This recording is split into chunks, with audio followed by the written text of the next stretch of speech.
Party ने एक बेहद गंभीर और चिंताजनक विषय पे इस प्रेस वार्ता का आयोजन किया है। साथियों, इस समय पूरा देश और पूरी दुनिया मानव इतिहास के सबसे बड़े आपातकाल, सबसे बड़ी बीमारी, महामारी कोविड-19 की बीमारी से लड़ रही है, जूझ रही है। ये समय है जब पूरे देश में, हमारे भारत देश सभी पार्टियों को एकजुट होकर, सभी पार्टियों को साथ आकर, मिलकर इस बीमारी से लड़ने की आवश्यकता है। सारी पार्टियों को मिलकर एकजुट होकर सारा ध्यान और सारी एनर्जी इस चीज पर केंद्रित करनी चाहिए कि कैसे हमारे देश को कोविड-19 की बीमारी से बचाएं, कैसे हमारे देश के लोगों के स्वास्थ्य को रक्षा दें, कैसे हमारे देश में कोविड-19 बीमारी से हो रही मौतों को कम किया जाए, मृत्यु दर को नीचे लाया जाए। सारी पार्टियों को मिलकर जहां ये देखना चाहिए कि कैसे हर राज्य के अंदर वेंटिलेटर, आईसीयू और बेड्स की व्यवस्था बेहतर करी जाए, बढ़ाई जाए, कैसे रिकवरी रेट बढ़ाया जाए। एक ऐसे समय जब सबको मिलकर काम करना चाहिए, क्योंकि मानव इतिहास की सबसे बड़ी महामारी है।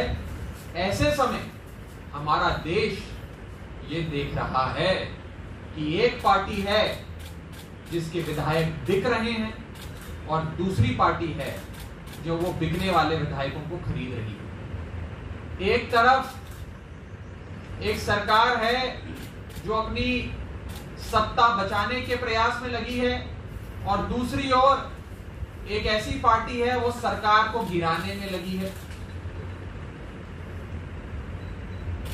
गंदी राजनीति और बेहद दुखदाई दृश्य आज पूरा देश राजस्थान में देख रहा है। जो राजनीतिक नाटक और जो गंदी राजनीति के दृश्य आज देश का एक आम नागरिक, एक आम वोटर देख रहा है, वो हर व्यक्ति को बहुत दुख और पीड़ा दे रहा है। कांग्रेस पार्टी पूरी तरीके से बिखर चुकी है, बूढ़ी हो चुकी है। लगभग 125 साल पुरानी कांग्रेस पार्टी आज वेंटिलेटर पर है और हम लगातार ये देख रहे हैं कि राज्य के बाद राज्य, राज्य दर राज्य कांग्रेस पार्टी अपने वोट बेचती जा रही है, अपने विधायक बेचती जा रही है। आप गोवा का उदाहरण ले लीजिए।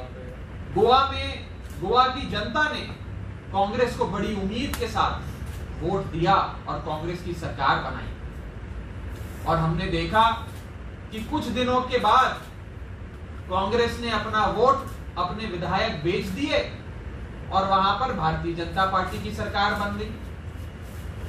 कर्नाटक का उदाहरण ले लीजिए। कर्नाटक में जनता ने बड़ी उम्मीद के साथ, बड़ी अपेक्षा के साथ कांग्रेस पार्टी को वोट दिया कई सालों के बाद और कांग्रेस की सरकार वहां पर स्थापित करी। लेकिन कांग्रेस पार्टी ने कुछ ही दिनों बाद अपना वोट और अपने विधायक बेच दिए। भारतीय जनता पार्टी ने वो सारे लोग खरीद लिए और वहां पर कांग्रेस पार्टी की सरकार गिर गई और भारतीय जनता पार्टी की सरकार बन गई। आप मध्य प्रदेश का उदाहरण ले लीजिए।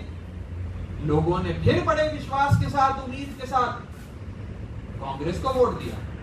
मध्य प्रदेश में भी कांग्रेस की सरकार बनाई, वहां पर भी कांग्रेस ने अपने वोट, अपने विधायक बेच दिए और वहां पर थोड़े दिनों बाद कांग्रेस की सरकार चली गई और भारतीय जनता पार्टी की सरकार बन गई। और ऐसे कई उदाहरण हैं, मैं लगातार दे सकता हूं। धारा प्रवाह आपको राज्य दर राज्य बता सकता हूं कि जनता कांग्रेस को वोट देती है और कांग्रेस अपने वोट भाजपा को बेच देती है। एक पार्टी है जो वोट बेच रही है, दूसरी पार्टी है जो वोट खरीद रही है। किसी भी पार्टी को वोट दो, सरकार बिक जाती है।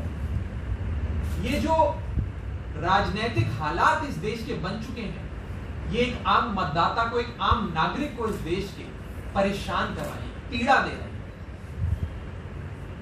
कांग्रेस पार्टी का ना ही कोई भविष्य है और ना ही कांग्रेस पार्टी इस देश को भविष्य दे सकती है। Congress neither has any future nor the Congress party can give any future to this country.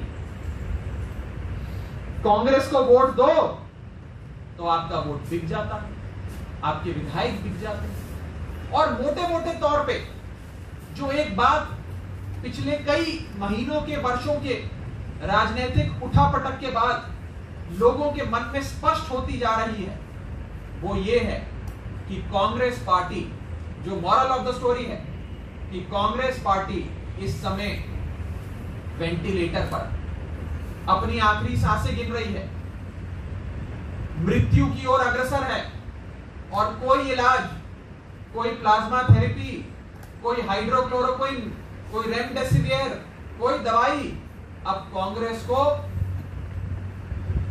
उसकी इस यात्रा से, अंतिम यात्रा से बचा नहीं सकती।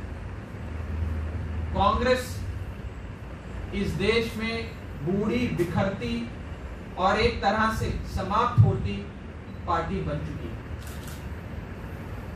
सवाल यह है कि क्या इन राजनीतिक हालातों को देखते हुए आम आदमी पार्टी अपनी जिम्मेदारी समझेगी या नहीं समझेगी। आम आदमी पार्टी ने दिल्ली में बीते 5.5 वर्षों में कमाल का काम करके दिखाया। शिक्षा, स्वास्थ्य, पानी, बिजली, इन क्षेत्रों में अरविंद केजरीवाल जी की सरकार ने चमत्कार किया। बीते कुछ महीनों में जिस प्रकार से दिल्ली के मुख्यमंत्री और आम आदमी पार्टी के राष्ट्रीय संयोजक अरविंद केजरीवाल जी ने कोरोना महामारी पर काबू पाया है,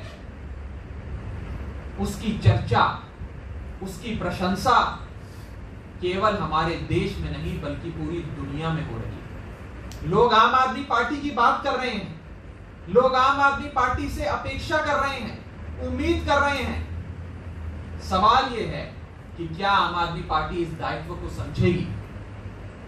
क्या आम आदमी पार्टी इस जिम्मेदारी को समझते हुए आगे बढ़ पाएगी? क्या आम आदमी पार्टी पूरी ऊर्जा से, लोग जिस आशा भरी निगाह से आम आदमी पार्टी की ओर देख रहे हैं कि मरती हुई कांग्रेस और बिगड़ते हुए देश के राजनीतिक हालातों को यदि कोई एक ऊर्जावान पार्टी है, कोई युवाओं की पार्टी है, कोई युवा जोश की पार्टी है, कोई ईमानदार और नेक सोच की पार्टी है, उस आम आदमी पार्टी की ओर जो लोग देख रहे हैं वो ये जानना चाहते हैं कि क्या आम आदमी पार्टी अपनी जिम्मेदारी समझ पाएगी? क्या आम आदमी पार्टी ये दायित्व निभा पाएगी? ये लोगों के मन में सवाल है।